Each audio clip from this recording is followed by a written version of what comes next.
नमस्कार, मेरा नाम है प्रियदर्शनी सिंह और आप देख रहे हैं खुलासा न्यूज़। मेरे पिताजी एक बात कहा करते थे कि तब तक गाली किसी को मत दो जब तक तुम्हारे अंदर खुद का जिगरा ना हो गाली खाने का। यही बात साबित होती है कंगना रनावत वाले केस में। कंगना रनावत के हिसाब से वो करे तो चमत्कार, बाकी सब करे तो अत्याचार, बलात्कार और सारे चार। यू नो अभी हाल फिलहाल का केस बताती हूँ कि उन्होंने रिहाना के साथ लगातार एक पिक्चरें अपनी डाली जा रही हैं जिसमें वो अपने आप को तो सती सावित्री बता रही हैं और रिहाना की अश्लील पिक्चरें वो जानबूझ के डाल रही हैं। क्या साबित करना चाहती कंगना रनावत ये सारी पिक्चरें डाल के?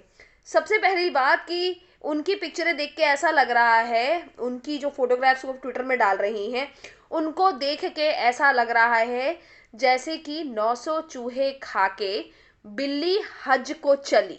जी हाँ, ये बिल्ली अब हज को चली है क्योंकि अब इसका एजेंडा रातों रात हो गया है नेशनलिस्ट। क्योंकि जो पार्टी अभी इस समय सत्ता में है उन्हें Z+100 सिक्योरिटी दे रही है, तो क्यों ना हो वो मुद्दा। भाई, आप महाराष्ट्र सरकार के सीएम को अगर आप गाली दे रही हैं और इतने धड़ल्ले से दे रही हैं और उसके बाद भी अगर आपको Z+ सिक्योरिटी मिल जाए तो कहीं ना कहीं तो आपका बड़बोलापन बढ़ेगा ही। और दिक्कत यहाँ पे बॉलीवुड की भी आती है। जब कंगना रनावत ने अच्छी खासी जो एक एक्ट्रेसेस जिन्होंने अपने आर्ट की वजह से एक मकाम हासिल किया, उनको चवन्नी छाप बोलेंगी, उनको 2 टके की बोलेंगी, उनको बोलेंगी कि तू तो मेरी सस्ती कॉपी है। भाषा पे जरूर ध्यान दीजिएगा क्या क्या बोल रही हूँ मैं।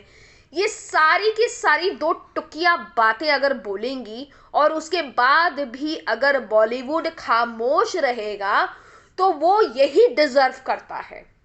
अगर कंगना रनावत का जो टोटल गेम प्लान था जो सुशांत सिंह राजपूत के मृत्यु के बाद शुरू हुआ था मैं भी सुशांत सिंह राजपूत की मृत्यु या हत्या बोलती हूँ, इसको आत्महत्या नहीं बोलती हूँ, लेकिन इस पूरे मैटर को साइड करके कंगना रनावत ने जो इससे माइलेज लेने की कोशिश की और जितने भी उनके पर्सनल ग्रजेस थे, जैसे कि करण जौहर, जितने भी ये स्टार फलाना ढिकाना जो भी थे, सबके साथ जो भी उनके पर्सनल ग्रजेस थे वो उन्होंने निकाले इसकी आड़ में।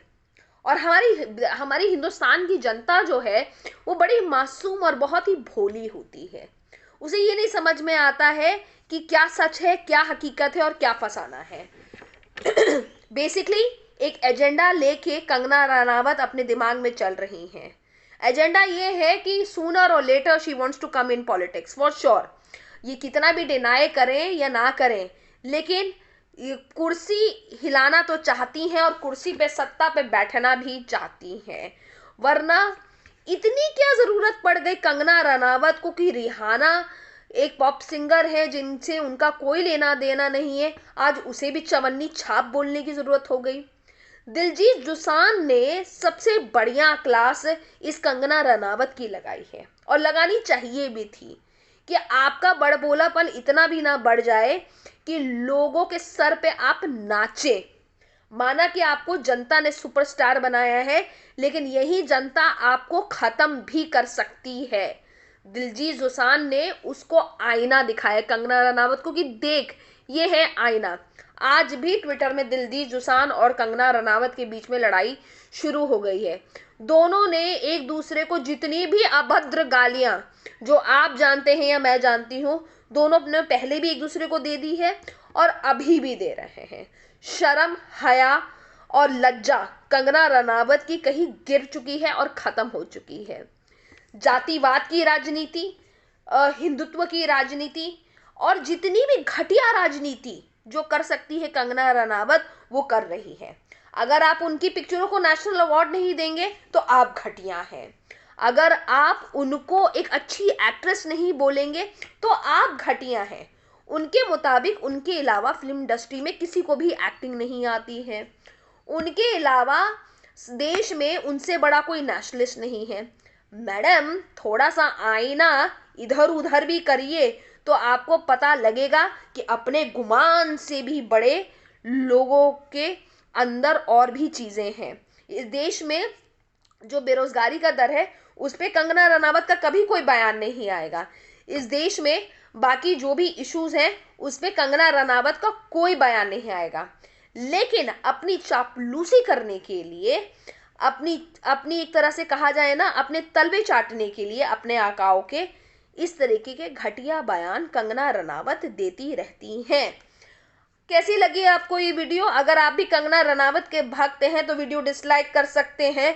अगर अच्छा लगा है तो वाकई लाइक कर सकते हैं, क्योंकि मेरे पास कोई बैकअप नहीं है। जो बोल रही हूँ एक सच्चे हिंदुस्तानी की तरफ से बोल रही हूँ। जय हिंद, जय भारत माँ।